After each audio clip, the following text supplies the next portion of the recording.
Mick Malone's Kitchwan Hills is situated on some fantastic thoroughbred producing land just past Gundy in the Hunter Valley of New South Wales. And with some incredibly astute and successful clients, the Kitchwan draft is always guaranteed to produce some absolute pearls.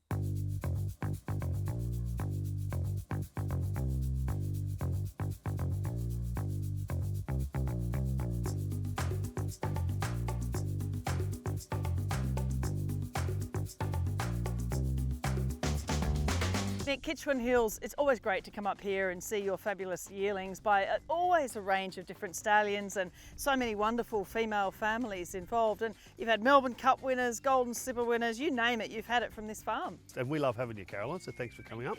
Yeah, it's just one of those farms, and we're humbled by every year that goes by. Another nice horse comes off the farm, and we've got some terrific clients, terrific staff, and yeah, and what a great time to be in the racing industry. It's just so buoyant, and there's plenty of money around, and it's looking very positive for the next few years to come. It's really important to have to not only have lovely yearlings and look the part, which I think we've got some beautiful yearlings for Easter, as you've seen today, and the guys will see.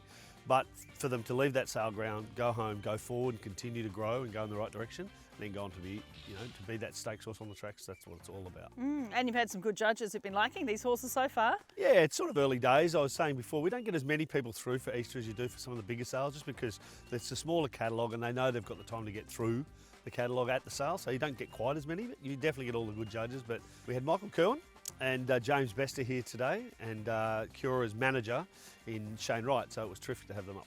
And it is all about the future, isn't it? I mean, you're building a new yearling barn, you have a new yearling manager, Oscar, and it's really about going forwards always, isn't it? It sort of brings to the end of a bit of an era for us here at this yearling barn, and it's been terrific, and we've raised some of the best horses, in the country. We're going to build a full new yearling complex, 40 new boxes, beautiful new walker, turnout yards, and it'll be down next to our stand barn, so the area where we show our yearlings will be able to where we show our stands as well. So it's a big step for us in the next sort of 12 months. We're also building a guest house, and there's a lot going on at Kitchwan, so watch this space. Well, Oscar, welcome to Kitchwan Hills. It's fantastic to see yourself in the yearling manager role, and it's just a unique place, isn't it, in the Australian thoroughbred breeding industry? It is, Caroline. I'm loving it up here.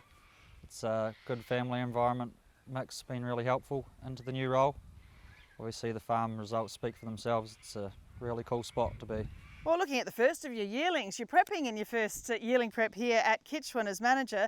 Lot 97 is a lovely filly by I Am Invincible from Cascais, a Fastnet rock mare. She won the Talondirt Stakes, so she was out and going early as a 2-year-old, but it's the family of Ballet Sweet, Flak Jacket, Molokai Prince, so much 2-year-old speed right throughout. How do you describe this filly and how she's gone in the preparation? I think she's a serious filly, this filly. She's got that real Vinny quality about her, that head and eye, but she's also that Fastnet that's thrown into her as well. She's a lovely mover, really nice, well-balanced filly.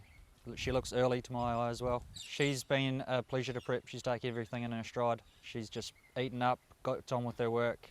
She's a bit of a barn favourite. Lot 323, this is a filly by Piero, and in fact this filly is a 3/4 sister to Pierata. Her dam November Rose, a full sister to the gorgeous November Flight, who produced not only Pierata but Ashokan as well, who won a Skyline. So again, a fantastic family here, and just such a Piero, isn't she? She is. It's a massive page, isn't it?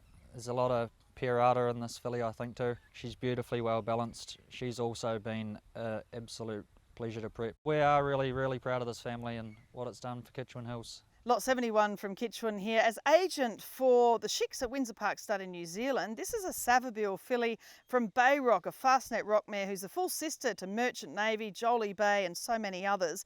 And this filly herself is the full sister to Hindam, who won the Twilight Glow. So it's just a fantastic, not only filly's family, but Merchant Navy right in there up close as well. Great page to go with.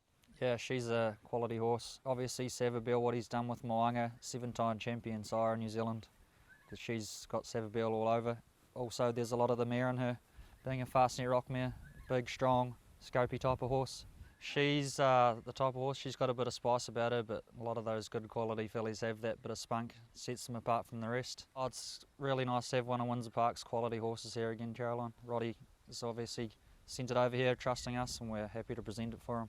Next is lot 128, a filly by Zoostar from the Husson Mare Dancers. So a lot of Husson and Hussonay in this chestnut filly. It is the family of Schnitzel and also Hinchinbrook Viennese as well, with the same sort of cross. And the half Mambo Dancer is with Peter Moody, who has huge wraps on it.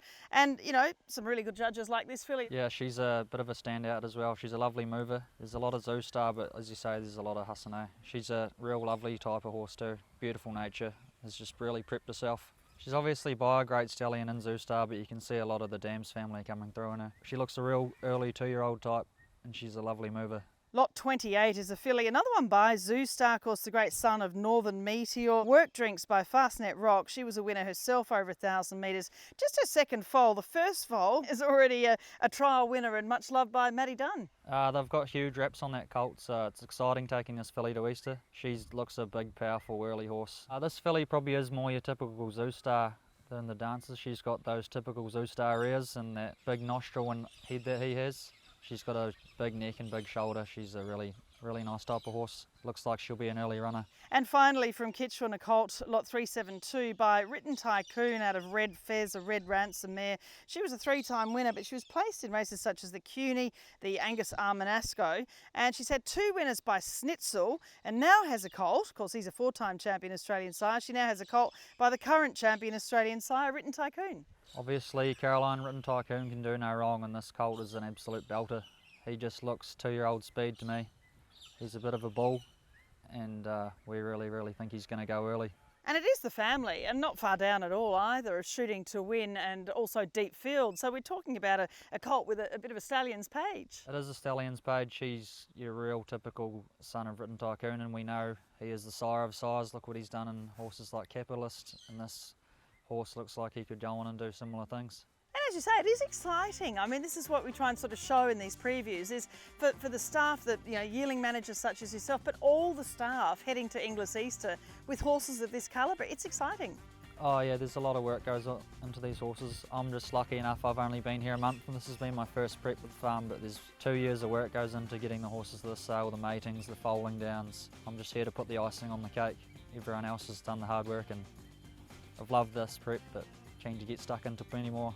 The industry itself, it's self-sufficient. Like the prize money that's on offer, you know, you can come in and buy syndicated horses by 10%, and if you've got the right horse and win 2 or 3 in town, it's just a really good profit. And those horses can residually going forward, you can on-sell at all the major mare sales, and if you just happen to get a stand prospect, we all know what can happen then.